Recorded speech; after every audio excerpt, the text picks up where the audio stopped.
আসসালামু আলাইকুম রহমতুল্লাহি ওবরকাতুহু। সম্মানিত দর্শক, সর্বভারতীয় সংবাদপত্র জগতের যে পাঠককুল, তাদের মধ্যে সবচেয়ে প্রভাবশালী যে দুটো পত্রিকা, সেই দুটো পত্রিকার মধ্যে একটি হলো দ্য ইন্ডিয়ান এক্সপ্রেস, আর একটা হলো দ্য হিন্দু। হিন্দু যে পত্রিকাটি, এটি নামে হিন্দু হলেও এখানে ভারতের সব জনমতের যারা লোকজন রয়েছেন তারা এটা পড়েন। আর অন্যদিকে ইন্ডিয়ান এক্সপ্রেস যে পত্রিকাটি, এটি ভারতের সেই পত্রিকা যা কিনা আন্তর্জাতিক অঙ্গনে ভারতকে রিপ্রেজেন্ট করে। আজ যেভাবে নিউ ইয়র্ক টাইমসকে, ওয়াশিংটন পোস্টকে আমরা খুব গুরুত্ব দেই, কিংবা ধরুন ফার ইস্টার্ন ইকোনমিক রিভিউ, লন্ডনের দ্য টেলিগ্রাফ, এই পত্রিকাগুলোর যে বা আপনি ধরুন যে জাপানের কিছু পত্রিকা আছে, তারপরে জার্মানির কিছু পত্রিকা আছে, তারপরে ফ্রান্সে কিছু পত্রিকা আছে, যেগুলো এই বাংলাদেশে বসেও সেখানে যদি কোনো একটা নিউজ ছাপা হয় আমরা সেটি গুরুত্ব দিই। এর বাইরে আন্তর্জাতিক যেমন এএফপি, রয়টার্স, ব্লুমবার্গ, তারপর ওয়াল স্ট্রিট জার্নাল, তারপরে নিউজউইক, দ্য ইকোনমিস্ট, এই পত্রিকাগুলোর একটা গ্লোবাল মানে যাকে বলা হয় অ্যাসপেক্ট অ্যান্ড প্রসপেক্ট আছে। তো এই প্রসপেক্ট এবং অ্যাসপেক্ট এর প্রেক্ষাপটে তারা করে কি, মানে যে জিনিসগুলো ২-৩ বছর আগে, ৫ বছর আগে এই পত্রিকাগুলো প্রেডিক্ট করে দেয় বা বলে দেয়, ওটাই পরবর্তীতে বাস্তবায়ন হয়ে যায়। যেমন ধরুন শেখ হাসিনার বাংলাদেশ থেকে চলে যাওয়ার পরে টাইম ম্যাগাজিন, বিখ্যাত টাইম ম্যাগাজিন একটা শিরোনাম করেছিল, মানে প্রচ্ছদ প্রতিবেদন করেছিল শেখ হাসিনাকে নিয়ে। তখন তারা যে জিনিসটা বলেছিল যে শেখ হাসিনা এই যে বাংলাদেশ থেকে চলে গেলেন, তিনি ফিরবেন কিভাবে, তার ফেরাটা কেমন হবে। তো শেখ হাসিনা ফিরতে পারেন, এটা ওনার বাংলাদেশ থেকে চলে যাওয়ার ২ মাসের মাথায় স্বয়ং শেখ হাসিনাও কল্পনা করতে পারেননি। এর কারণে প্রথম ২ মাস তিনি কোনো টু শব্দ কিন্তু করেননি। অথচ আমেরিকার টাইম ম্যাগাজিন তারা বলে দিল যে শেখ হাসিনা কিভাবে ফিরবেন, এই রিটার্নটা কখন হবে, কিভাবে হবে, এই যে উনি গেলেন তার প্রত্যাবর্তনটা কিভাবে হবে। তো এখন এই ১৪ মাস পর আপনি চিন্তা করেন যে টাইম ম্যাগাজিনের সেই ১ বছর আগের যে বক্তব্য, এটা এখন কতটা গুরুত্বপূর্ণ হয়ে পড়েছে, কতটা ভয়ঙ্কর হয়ে পড়েছে এবং কতটা প্রাসঙ্গিক হয়ে পড়েছে।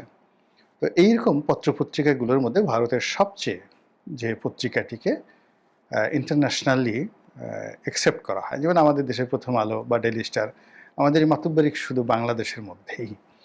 এখানে প্রথম আলোতে কি ছাপা হলো, ডেইলি স্টার কি ছাপা হলো, এটা ত্রিপুরার লোক ও পাশের লোক কখনো এটা মানে ভেবেও দেখে না, আলোচনাও করে না। এগুলোকে মানে সংবাদপত্রের মান হিসেবে ঠিক ডেইলি স্টার এবং প্রথম আলোকে ভারত, পাকিস্তান, কোনো দেশেরই আসলে লোকজন এরকম ওগুলোর খোঁজও রাখে না। যেভাবে নেপালের কোনো পত্রিকা যদি হয়, নেপাল স্টার বা নেপালের আলো, আমরা যেমন ওটাকে কোনো পাত্তা দেই না। বাংলাদেশের পত্রপত্রিকার মধ্যে সবচেয়ে যেটা মশহুর যে দুটো পত্রিকা, এটা নিয়ে আমি আমার অভিমত বললাম। যাকে বলা হয় অন্যান্য দেশের যারা পাঠক রয়েছেন তারা এরকম বাংলাদেশের পত্রপত্রিকা সম্পর্কে ওইরকম গুরুত্ব দান করে। তো তদ্রূপ কলকাতার খুব নামকরা পত্রিকা আনন্দবাজার, আমরা কিন্তু বাংলা ভাষী হিসেবে আনন্দবাজারে কি লিখলো দেখি, অমৃতবাজার কি লিখলো দেখি, দেশ পত্রিকায় কি লিখলো এগুলো পড়ি। কিন্তু ইউরোপ আমেরিকাতে এগুলো নিয়ে একেবারে মাথা ঘামায় না, এমনকি হিন্দুকে নিয়েও তারা মাথা ঘামায় না। কিন্তু দ্য ইন্ডিয়ান এক্সপ্রেস কি লিখলো, এটা ওয়াল স্ট্রিট জার্নালের পাঠক, টাইম ম্যাগাজিনের পাঠক, দ্য টেলিগ্রাফের পাঠক, দ্য ফাইন্যান্সিয়াল টাইমসের পাঠক, ওয়াশিংটন পোস্টের পাঠক, তারা কিন্তু সমান গুরুত্ব দিয়ে পড়ে। ১৩০ কোটি মানুষের যে রিপ্রেজেন্টেশনের যে পত্রিকাটি, সেই পত্রিকাটি হলো দ্য ইন্ডিয়ান এক্সপ্রেস। তো সেই ইন্ডিয়ান এক্সপ্রেসে শেখ হাসিনার একটা নাতি দীর্ঘ সাক্ষাৎকার ছাপা হয়েছে। তো ইতিপূর্বে আমরা দেখেছি যে আন্তর্জাতিক কয়েকটি গণমাধ্যমে তার সাক্ষাৎকার ছাপা হয়েছে। তার একটা লেখাও সম্ভবত ভারতের খুব নামকরা যে পত্রিকা দ্য উইক, তিনি নিজের হাতে লিখেছেন ইংরেজিতে। তো নিজের হাতে লেখা লিখেছেন এবং সেটা উইকে ছাপা হয়েছে। কিন্তু এই যে উইকে তার নিজের হাতের লেখা, এএফপিতে তার সাক্ষাৎকার, তারপরে ফাইন্যান্সিয়াল দ্য ইন্ডিপেন্ডেন্টে তার সাক্ষাৎকার, ব্রিটেনের ইন্ডিপেন্ডেন্ট, রয়টার্সের, এএফপিতে তার সাক্ষাৎকার। তো এই বিষয়গুলো যতটা না আলোচিত হয়েছে, আলোড়ন তৈরি করেছে ভারতে, বাংলাদেশে এবং গ্লোবালি, তার চেয়ে সবচেয়ে বেশি যাকে বলা হয় আলোচনা এবং সমালোচনার জন্ম দিয়েছে ইন্ডিয়ান এক্সপ্রেসে তার দেয়া নাতি দীর্ঘ সাক্ষাৎকার। এখানে একটি বিষয় যে সাংবাদিক এই সাক্ষাৎকার নিয়েছেন, গৌতম লাহিড়ী, এই ভদ্রলোক শেখ হাসিনার খুব ঘনিষ্ঠজন, আওয়ামী লীগেরও ঘনিষ্ঠজন এবং নরেন্দ্র মোদী সরকারের সঙ্গে তার একটা খুব ভালো সম্পর্ক রয়েছে। শেখ হাসিনার বাংলাদেশ থেকে চলে যাওয়ার পর বা শেখ হাসিনার সরকারের পতনের পর যে কজন ভারতীয় সাংবাদিক একেবারে যাকে বলা হয় চুলচেরা বিশ্লেষণ করে শেখ হাসিনার ভবিষ্যৎ, আওয়ামী লীগের ভবিষ্যৎ, ইউনূস সরকারের ভবিষ্যৎ নিয়ে মোটামুটি যাকে বলা হয় বিশ্লেষণ করার চেষ্টা করেছে নিরপেক্ষভাবে, তার মধ্যে জনাব গৌতম লাহিড়ী অন্যতম। এবং তিনি বাংলাদেশের অনেক ইউটিউবারের সঙ্গে কিন্তু এই গৌতম লাহিড়ী সাক্ষাৎকার দিয়েছেন এবং সেই ভদ্রলোক ইন্ডিয়ান এক্সপ্রেসের জন্য এই সাক্ষাৎকারটি নিয়েছেন। আমি যখন একেবারে ছাত্র জীবনে ইন্ডিয়ান এক্সপ্রেস সম্পর্কে আমার প্রথম ধারণায় আসলো যে তাদেরকে নিয়ে একটা বিরাট রিপোর্ট ছাপা হয়েছিল সাপ্তাহিক দেশ পত্রিকাতে, যে কি করে ভারতের এই রাজনীতি, তারপরে রাজনীতির পেছনের পর্দার আড়ালের যত খেলাধুলা, কিং মেকিং, এই কাজগুলো কারা কারা করে। তো তার মধ্যে একেবারে সবার আগে যে নামটা আসছিল সেটা হলো ইন্ডিয়ান এক্সপ্রেসের মালিক রামনাথ গোয়েঙ্কা। ছাত্র জীবনে পড়েছিলাম, কিন্তু আমার এখনো পর্যন্ত আমি সেই রামনাথ গোয়েঙ্কা এখনো জীবিত আছেন কিনা আমি জানি না, মারা গেছেন অবশ্যই, এটা তো একেবারে 80-র দশকের শুরুর দিকের কথা আমি এটা বলছি। তো সেই রামনাথ গোয়েঙ্কা, আর একজন লোক সম্পর্কে আমি তখন পড়েছিলাম, তিনি হলেন ধীরুভাই আম্বানি, মানে এখন অনিল আম্বানি, মুকেশ আম্বানির বাবা। তারপর রাম জেঠ মালানি। বাঙালিদের মধ্যে আরেকজন লোক ছিলেন অমলেশ ত্রিপাঠী। মানে চিন্তা এবং বুদ্ধিভিত্তিক জগতে এখন ভারতের যে থিঙ্ক ট্যাঙ্কগুলো রয়েছে, তারা যেভাবে, যেমন আমেরিকাতে উইলসন সেন্টার আছে, ভারতে এরকম অনেকগুলো থিঙ্ক ট্যাঙ্ক আছে যারা মূলত এই রাজনীতিকে নিয়ন্ত্রণ করে। আর আমি যে সময়ের কথা বলছি তখন এইভাবে ভারতের থিঙ্ক ট্যাঙ্ক গড়ে ওঠেনি, কিন্তু একটা মানে যাকে বলে বুদ্ধিভিত্তিক একটা সিন্ডিকেট গড়ে উঠেছিল এবং সেই সিন্ডিকেটের নেতৃত্বে ছিল ইন্ডিয়ান এক্সপ্রেস এবং তার মালিক মিস্টার রামনাথ গোয়েঙ্কা। শুধুমাত্র আমি এটা বোঝানোর চেষ্টা করছি যে শেখ হাসিনার যে সাক্ষাৎকারটি ছাপা হয়েছে ইন্ডিয়ান এক্সপ্রেসে, এটা কেবলই মাত্র একটা রিপোর্ট, প্রথম আলোর রিপোর্ট বা ডেইলি স্টারের রিপোর্ট নয়।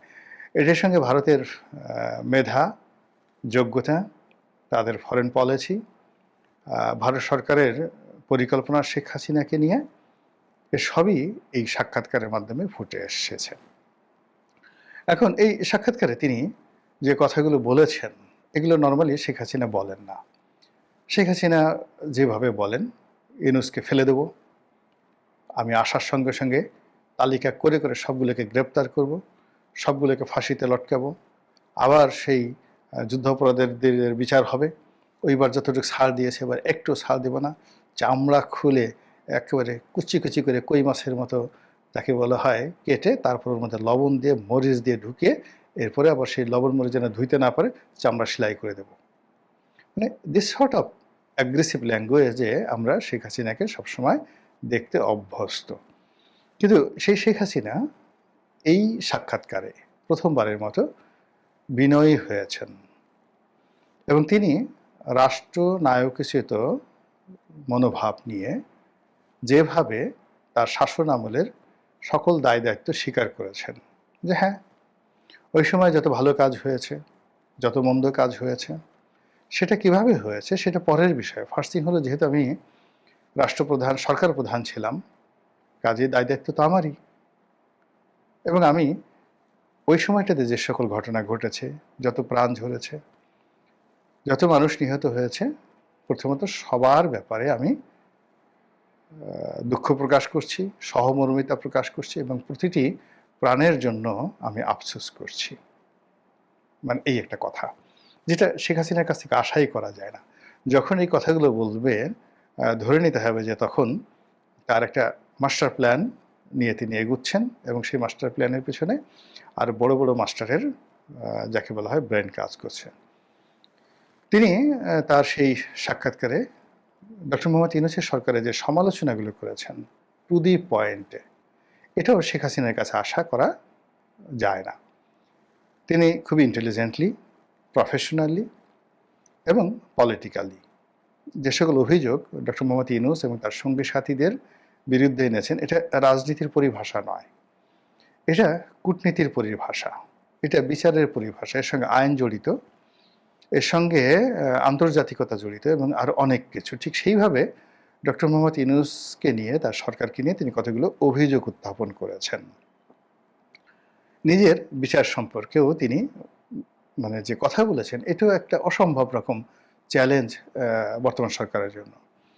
তিনি এই বর্তমান তার যে বিচার হচ্ছে, সেই বিচারিক যে আদালত, সেই আদালতের বিচার কর্মকাণ্ডকে তিনি রিগ্রেট করেছেন এবং তিনি যেটা বলেছেন যে পৃথিবীর সকল মানুষের যে আস্থা, বিশ্বাস এবং নির্ভরতার যে প্রতীক, সেটা হলো আন্তর্জাতিক অপরাধ tribunal, ICC, international criminal court বা ক্রাইম কোর্ট যেটাকে বলা হয়।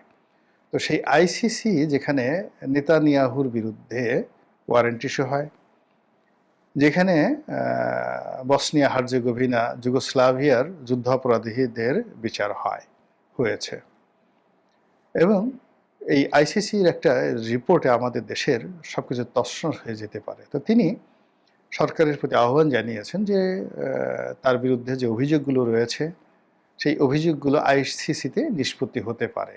সরকারকে তিনি চ্যালেঞ্জ দিয়েছেন, তারা কেন আইসিসিতে গিয়ে তার বিরুদ্ধে অভিযোগ দায়ের করছেন না। আর আইসিসিতে যদি তার বিরুদ্ধে অভিযোগ দায়ের করা হয় এবং সেখানে সরকার যে সকল কথাবার্তা বলছে, সেগুলো যদি তথ্য প্রমাণ তারা দিতে পারে, যে অভিযোগ যে আমি 1400 জনকে মেরে ফেলেছি, তো এটা নিয়ে তিনি, এই সংখ্যা নিয়ে তিনি অভিযোগ করেছেন, জাতিসংঘর প্রতিবেদনে অভিযোগ করেছেন, কিন্তু খুবই ডিপ্লোম্যাটিক্যালি। তো তিনি বলার চেষ্টা করেছেন যে বাংলাদেশের কোর্টে যে সকল বিষয় নিয়ে আলোচনা হচ্ছে, যে সকল অভিযোগ দায়ের করা হচ্ছে, তো সেগুলো নিয়ে যদি আমার শাস্তি হয়, তিনি সেটা বলেননি, মানে আমি এটার ভাব সম্প্রসারণ করছি, সেগুলো নিয়ে যদি আমার শাস্তি হয় বা আমাকে সেগুলোর ভিত্তিতে যদি আমাকে প্রত্যাবর্তন করতে বলা হয়, আমিও যাব না আর ভারত আমাকে পাঠাবে না। কিন্তু যদি একই অভিযোগগুলো তথ্য এবং প্রমাণ সহকারে আইসিসিতে দেওয়া হয়, তাহলে তো আইসিসি আমাকে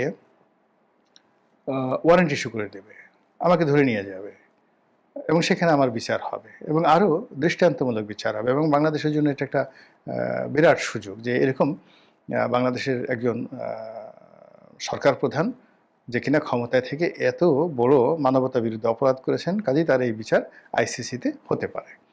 আর যেখানে জাতিসংঘ, এখানে মানবাধিকার কমিশন যেখানে প্রতিবেদন দাখিল করেছেন, যেখানে জাতিসংঘের মানবাধিকার কমিশন তারাও ডক্টর মোহাম্মদ ইউনূস সরকারের সাথে ঐক্যমত্য পোষণ করেছেন, কাজেই এই ঘটনার সাথে তো জাতিসংঘ জড়িত। কাজেই জাতিসংঘের একটি প্রতিষ্ঠান, জাতিসংঘের অন্যতম একটি মুরব্বী, সেটা হলো এই আইসিসি। সেই আইসিসিতে কেন তার বিচার হবে না? মানে এটা কিন্তু একটা চারটিখানি কথা নয়। এত বড় কনফিডেন্স, এত বড় চ্যালেঞ্জ, এটা যে কেবলমাত্র ডক্টর মোহাম্মদ ইউনূসকে দিয়েছেন তা নয়, তিনি জাতিসংঘকে চ্যালেঞ্জ দিয়েছেন, যারা এই জুলাই আগস্ট বিপ্লবের সময় ডক্টর মোহাম্মদ ইউনূসের পক্ষে কাজ করেছেন।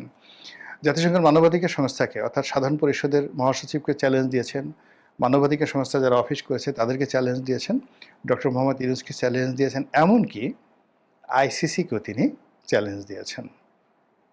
এটা চারটিখানি একটা বিষয় নয়, এটা এই সাক্ষাৎকারে চলে এসেছে। আর তিনি যেভাবে ভুল স্বীকার করেছেন, যেভাবে তার রাজনীতির প্ল্যান ফোকাস করেছেন, অবস্থার দৃষ্টি মনে হচ্ছে যে তিনি ইন্দিরা গান্ধী ডক্ট্রিন ব্যবহার করেছেন। আপনারা জানেন যে যখন ইন 1977 1977 সনে ভারতে জরুরি অবস্থা জারি হলো। আমি সনটা এদিক ওদিক হতে পারে, আপনারা মনে কিছু করবেন না। এর কারণ হলো আমি আসলে স্ক্রিপ্ট দেখে বলি না। যেহেতু আমি ফ্যাক্ট জানি, ফ্যাক্ট জানার কারণে অনেক সময় ডেট, সন এদিক ওদিক হতে পারে। তো স্ক্রিপ্ট না দেখে বলার কারণে এটা হয়, এজন্য ক্ষমাসুন্দর দৃষ্টিতে দেখবেন।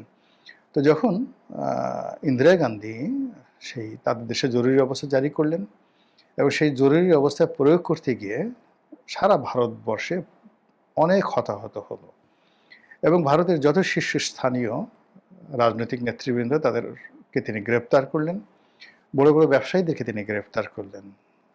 কিন্তু একটা সময় তিনি সেটা পারলেন না, সবকিছু তার নিয়ন্ত্রণের বাইরে চলে গেল। তো বাইরে চলে যাওয়ার পরে তিনি পদত্যাগ করলেন এবং পদত্যাগ করে এই জরুরি অবস্থা জারি করা তার ভুল হয়েছে এবং এই সময়টাতে যে সকল অপ্রীতিকর ঘটনা ঘটেছে, যে সকল অফেন্স হয়েছে, সবগুলোর দায় দায়িত্ব তিনি নিলেন।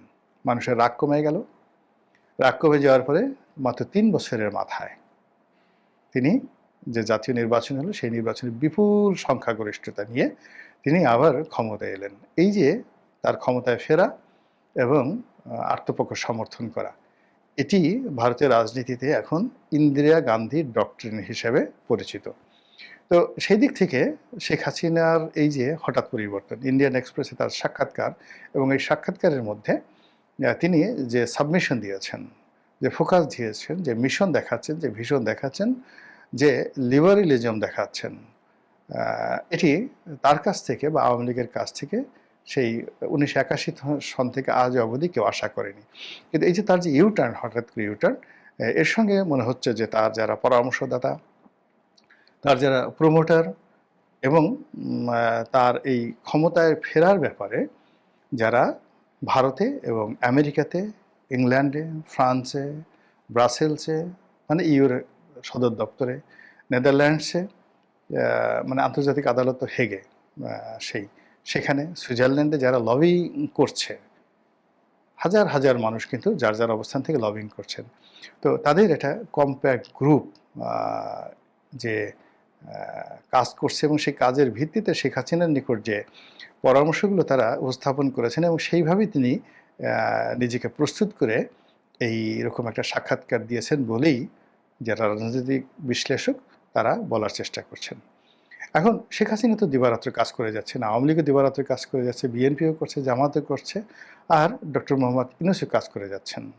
তো সেই কাজের যে সমীকরণগুলো, মানে আপনি তীর ছুঁড়লেন, 10টা তীর একই লক্ষ্য বস্তুর দিকে গেল।